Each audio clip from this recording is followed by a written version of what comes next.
And welcome back to the really live Green Rush, the business of cannabis talk show that we run here every Friday afternoon on Pro Cannabis Media. I'm Jimmy Young, the founder of Pro Cannabis Media and sometime host of this program.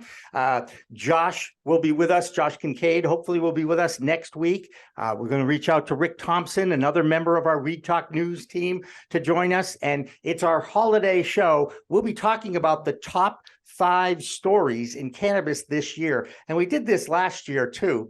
And I find it interesting because last year we really had to talk a lot about what were the biggest stories. This year, there were a ton of big stories, and covering them all is one of our dear friends and regular contributor to We Talk News, the Green Market Report founder herself, Deborah Borchardt. Hello, Deborah. Hello, Jimmy. And I know you know both Christina and Tanya Osborne, who joins us from the Director of Community Engagement and Digital Production of Women Grow. And the two of you, Deborah and Tanya, were together last night. And Christina had an event in New York, too, for women. So first of all, Tanya, thank you for joining us. Tell us a little bit about what you do in your role as the Director of Community Engagement. Thank you for having me. First off, I actually follow you. I was trying to see if I could see you on Twitch because I remember you guys used to be on Twitch because we still are. Are you? Okay. Oh, yeah. It's Twitch/Pro Cannabis, twitch.tv/Pro Cannabis Media. Fantastic. So my name is Tanya Osborne. I am the Director of Community with Women Grow. Women Grow is a professional networking organization for women entrepreneurs, business leaders, and advocates in the space. We've been around since 2014. And my role is really aiding and supporting our partnerships, supporting really making sure that these women-led brands that are looking for support, you know, making sure I go out and find women-led brands. And we've been doing a lot of work with some of the conversations that we're going to have today about getting funding and really just being a support, connecting leaders. We've had organizations grow literally in our when we were doing in-person events, co-founders were connected, clients were born, building your brand, etc. So it's really just a conduit to women entrepreneurs building their business. And Deborah Borchardt and I were both at the ArcView event in New York City a few weeks ago. Our ArcView actually is wrapping up another one of those investment conferences in Miami today at this time, and it's one of the reasons why we couldn't get our friend Jamie Pearson to come on. But Deborah, you were there, and Tanya just talked about access to capital. That is a constant theme in this business and industry, isn't it? It is, and it really isn't really just limited to women right now. As you probably have discussed on your show multiple times, it's really hard to get capital right now within the industry. And the people that are managing to get some money, they're getting it at what I would say aren't the most desirable terms. So it's going to be, I think it's going to be very telling in the next 6 months who can survive this, because I think there's several small companies and businesses that are running out of runway, to be honest. And if they can't get that investor dollar, you know, they may not make it. So I think it's going to be really tough for several. And I also am so disappointed in how New York has moved so slowly to get their market up and running, and the mistakes that were made. And I think that that's really hurt the overall industry, in my opinion, because I think New York is going to be such a huge market and so impactful on the whole industry that by having some of these mistakes happen, I think it's going to be really tough to recover from it. And I think it's going to take a long time. Yeah, it's that doom and gloom. I see the one person on the screen that I think is going to buck that trend. And I've said multiple times, I think they're going to be the first ones to market are the Shinnecocks. Oh, yes, absolutely. I literally just said that earlier on an Instagram Live with Andrew. Andrew, Andrew. D'Angelo. Yeah. Oh, yes. And then here you are, Shanae's on. There you go. Well, that, it's funny. I saw Shanae pop in, and again, it's literally 15 feet away with a font about that big. So, but Shanae, thank you so much for joining us. And let's talk a little bit about that, because Gary Santo from Tilt Holdings was on our show last week. I think it was last week. I can't remember if it was yesterday or last week, but walk me through. First of all, thank you so much for joining us. Make sure you're unmuted, Shanae, and tell us about Little Beach Harvest. Go ahead. Thank you so much. And I'm glad that, we are part of the conversation. I think that's the biggest thing as Indigenous people is we're usually not even a part of the conversation. So I really thank you for even just adding that to a conversation, which creates more education to people that are listening and viewing and just learning about the overall industry. Who is Little Beach Harvest? Well, Little Beach Harvest is a wholly owned cannabis business by the Shinnecock Nation. And I say that because it makes me very proud to be able to say that. I think all of our tribal members, we always like to say we wholly own it. And the biggest reason is because a lot of times when you see social equity deals and joint ventures, usually with minority businesses, there's usually some sort of equity that individual or that organization usually gives up, but we didn't. We wholly owned, right? So I like to say wholly owned by the Shinnecock Nation. I will forever say that. I think our Instagram even says that, our chairman and everyone else. But that's what makes us very unique, right? Because it is a sovereign business. The business, the LLC was actually was chartered out of the nation.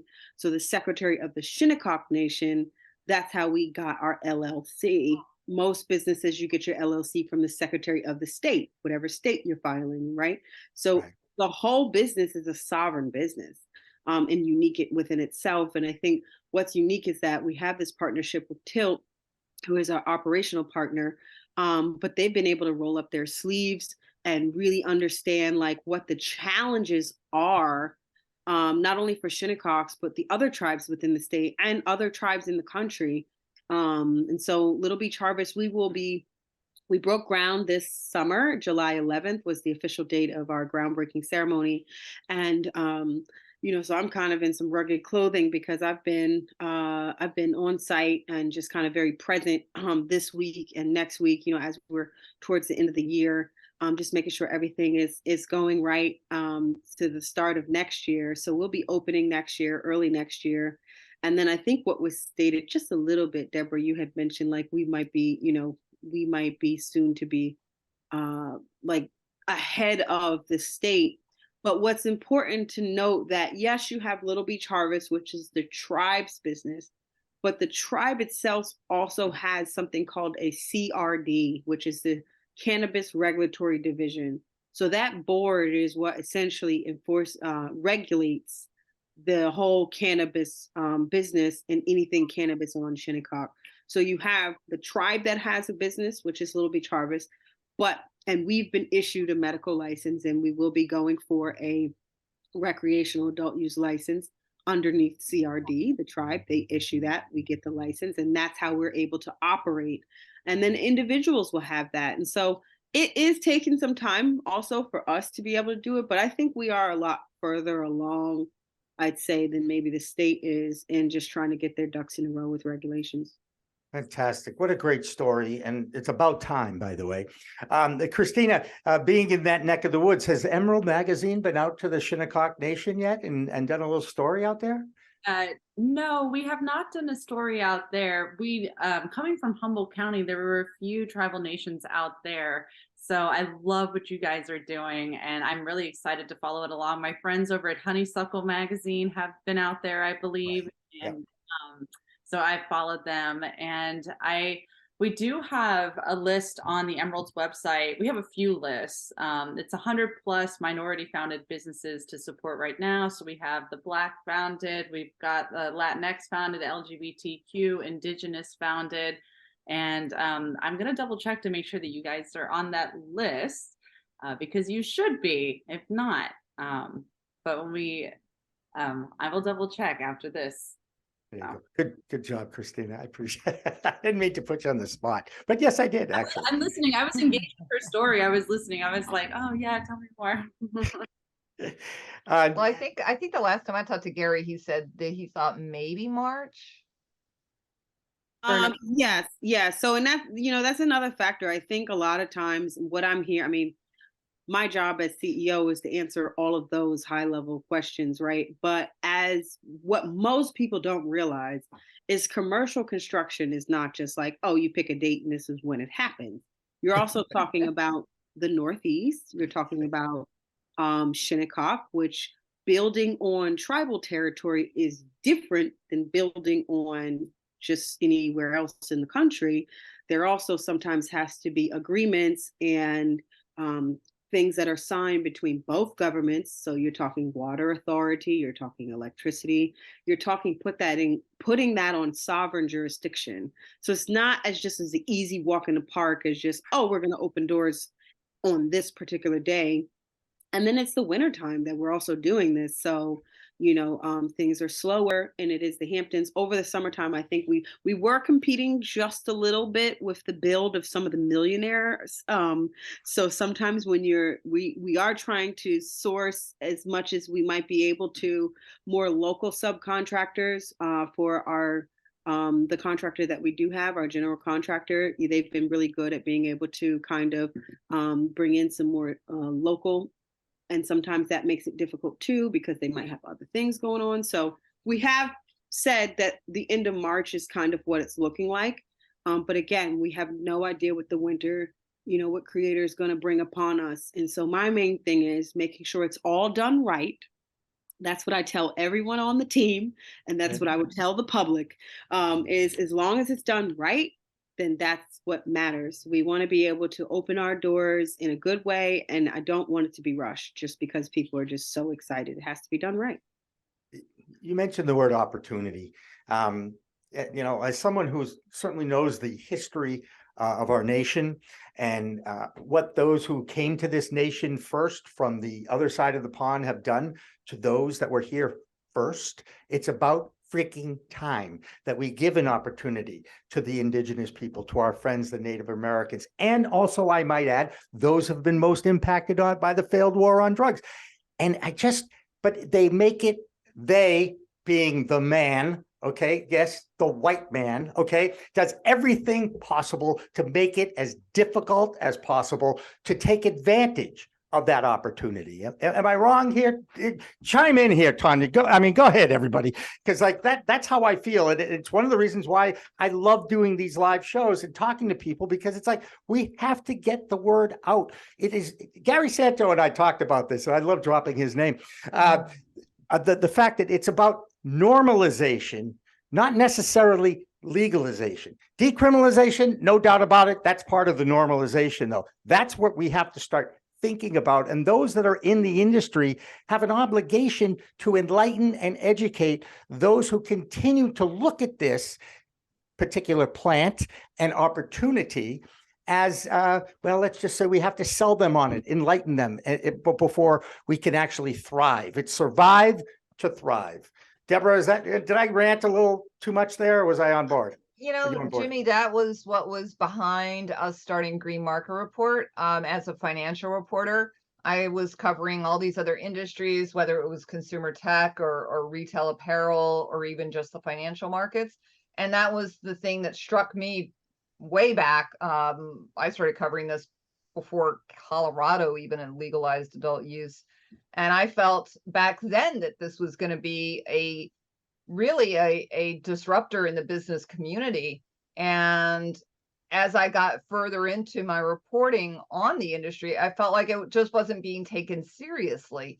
Right. And I really wanted to create something that covered the industry from that point of view, that treated cannabis like any other industry, to elevate the respect that it deserved, and to acknowledge that this was an industry like any other, that it was going to be full of entrepreneurs, there was going to be a lot of money, there was going to be a lot of opportunity, and there were going to be good players and bad players. And so I really I mean, that to me was very important. I mean, even till today, it's my pet peeve when I see a mainstream media outlet do the weed puns, and they like It play on is the word annoying. pot, and it's just like, oh, stop doing that. I hate Right. that. If I could chime in a little bit, just to say, I think a re-education has to Yes. happen. Right. And the re-education is, truly these industries that people talk about being male dominated, we understand how that happened. Just look back historically, we understand how we got here. But to keep it that way, to put roadblocks to prevent the evolution of industry, that's a problem.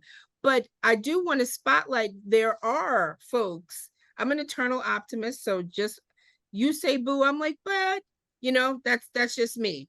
I think there are folks out there that are willing to learn, that are willing to be like, okay, how do I take my role and empower the voices of women? Like we did, Women Grow did a thing in September with Benzinga. Benzinga is, they're an industry, they do events, they do, publications, what have you. They were very open to knowing what their blind spots were.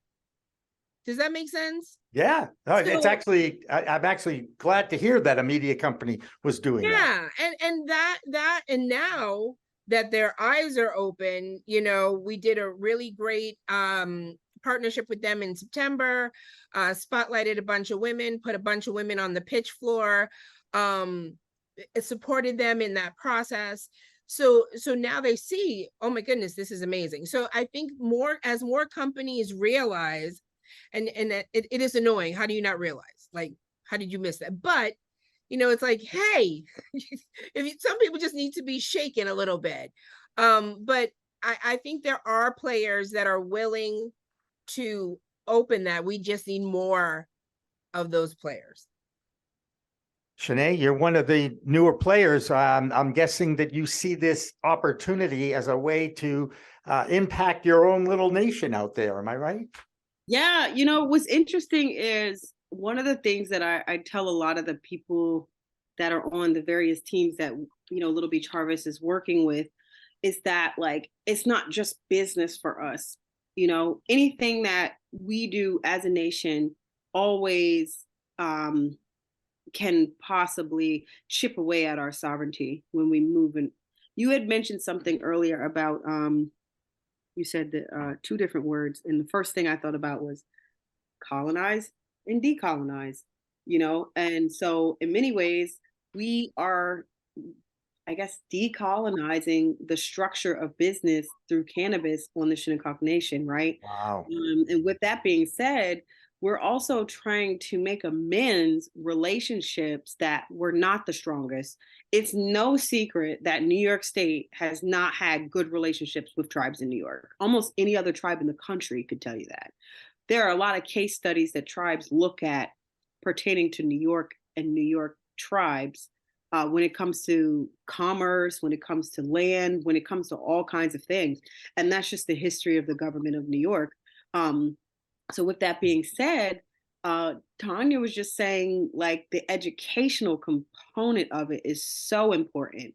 Yep. And I think that Shinnecock has been able to not only just really advocate for Little Beach Harvest and what we're trying to do, but we've really been able to make light on the government to government relationships that need to be had, not only just in New York State, but across the country. We're not the only tribe having difficulty here. And the biggest thing is, like, yes, we don't need permission to enter in the cannabis industry. I think I came into the industry saying that we don't need permission. We have our own licenses, we have our own ordinances, but at the same time, there are a lot of roadblocks that are put in place if we're not included in the language of the policies in the state.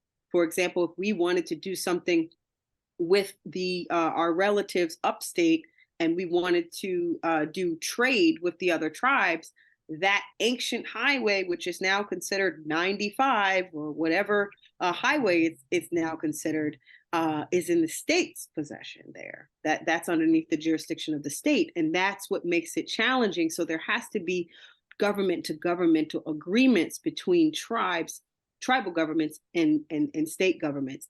And this is not the only thing that Shinnecock is saying. We're hearing tribes across the country literally echo the same thing.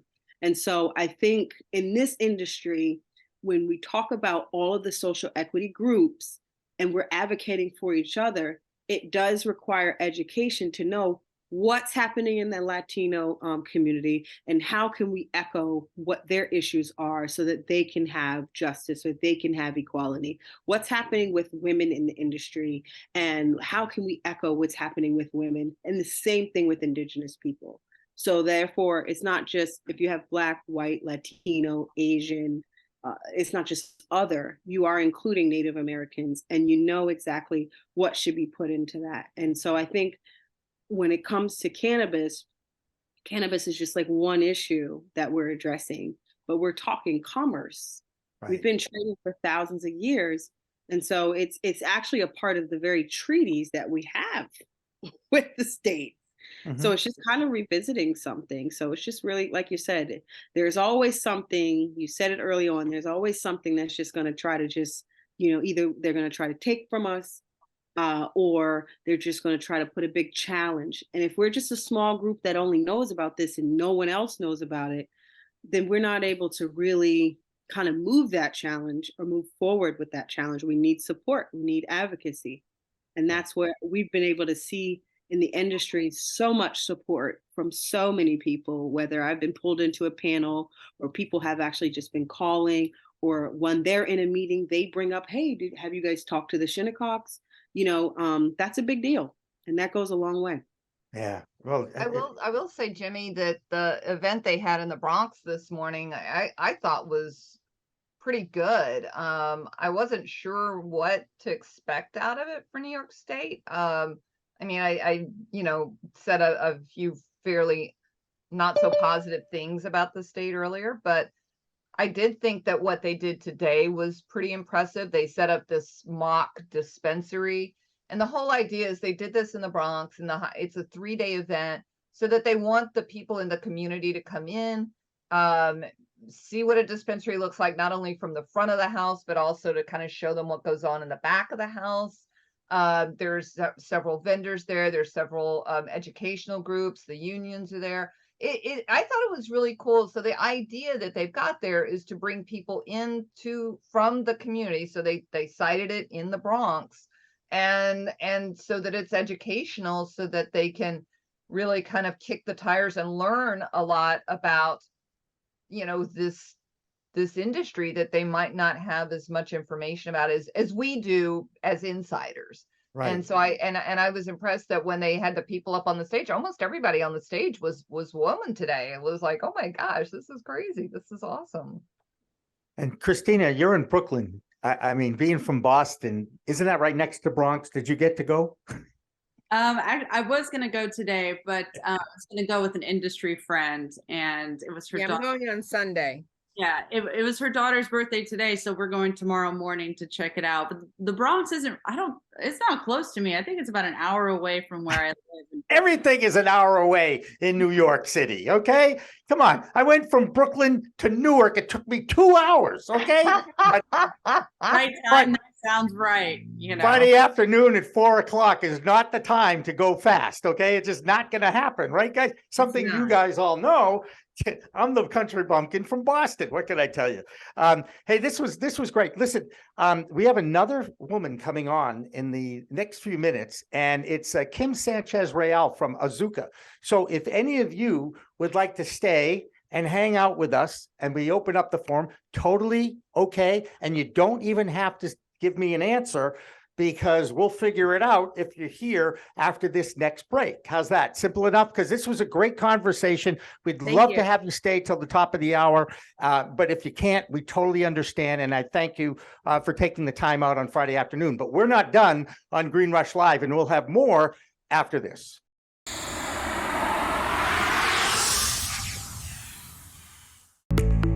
It's a whole new world of weed out there, isn't it? Everyone is learning new ways to titrate, ingest, consume, imbibe, and engage with this plant medicine we call cannabis. Hi, I'm Jimmy Young, the founder of Pro Cannabis Media and the host of In the Weeds, and once in a while, the really live business cannabis talk show we call Green Rush on Friday afternoons from 4 p.m. to 6 p.m. Eastern. Now, let me tell you my cannabis story. You know, I've had 4 major surgeries in the past 23 years and suffer from osteoarthritis with a variety of metal parts in my body and one on deck. Now, thanks to those chronic pain issues, I've been a medical patient in Massachusetts for almost 10 years now. I remember my first trip to a dispensary just outside of Boston, and I told the bud tender I didn't want to smoke it anymore, so I tried edibles, then tinctures, then vaping, and now, if I'm going to smoke, I only use the Weegits filtration system. What? The Weegits.com, Weegits, that's weed, W-E-E-D, G-E-T-S.com, is where you'll find the planet's coolest product that cools the smoke from everyone's favorite flower. Now, the guy that started this was a pretty good medical device manufacturer, and he created this maze pipe that cools the smoking process from 1300 degrees Fahrenheit upon inflammation down to just 90 degrees when it reaches your mouth. That's right, 1300 down to 90. That's why this maze pipe is amazing. So here's how it works. You start with that glass bowl, you flame on, and then you inhale nice and smooth so the smoke goes through 3 different filtration and cooling systems. Now, if pre-rolls is your thing, you can use the Weegits filter that a pre-roll fits into perfectly. That's right, or even a chillum. The more filters, the smoother the draw. Best of all is the price. You can get all this, or one or the other, for just a few bucks. It'll cool your smoke and you'll give your lungs a break. Now, add in the code of PCMTV and you get 15% off. So just go to Weegits.com and check out the best way to enjoy a cooler smoke with less coughing and hacking and more peace of mind. All that resin and tar is collected in the polyurethane filters that are easy to clean with soap, water, and a few Q-tips. Your lungs will thank you, and so will I.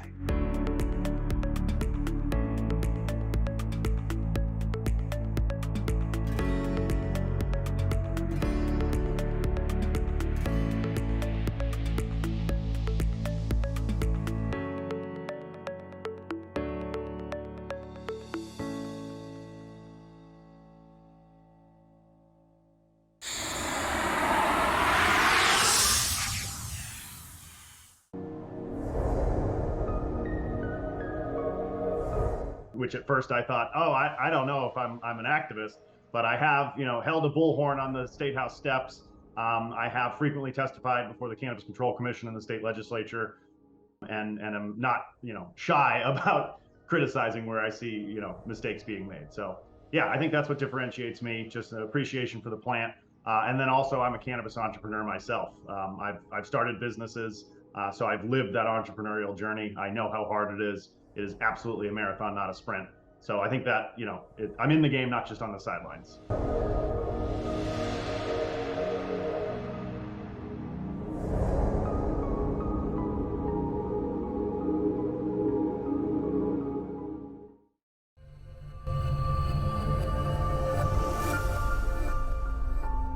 As a broker, we have access to many, many cannabis carriers. So I will go in with 2 or 3 quotes for people.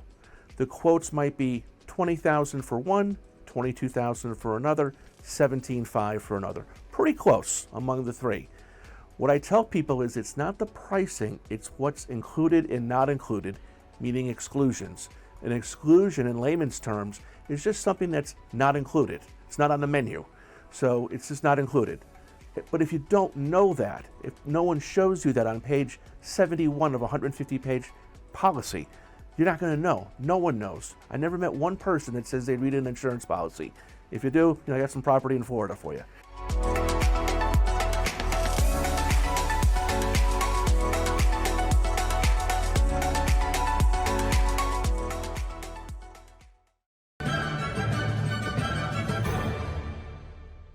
Weed Talk and In the Weeds are two productions of Pro Cannabis Media supported by Revolutionary Clinics, one of the top medical cannabis dispensaries in the Massachusetts area, now with 3 locations in Greater Boston, 2 in Cambridge and 1 on Broadway in Somerville. Rev Clinics has a patient-first mission. They will customize your needs as a medical patient with the proper titration and combination of strains, flavors, and products. Rev Clinics, where the patient comes first.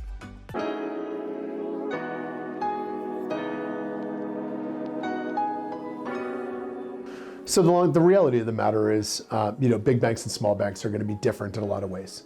And they're both going to have their advantages and disadvantages.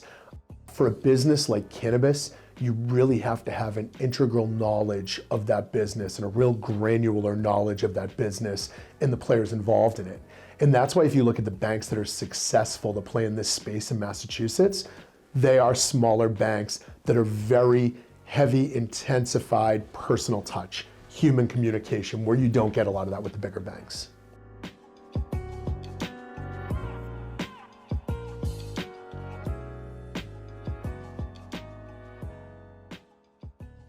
Bay State Cannabis Report is supported by Holyoke Cannabis, Holyoke's finest cannabis recreational experience.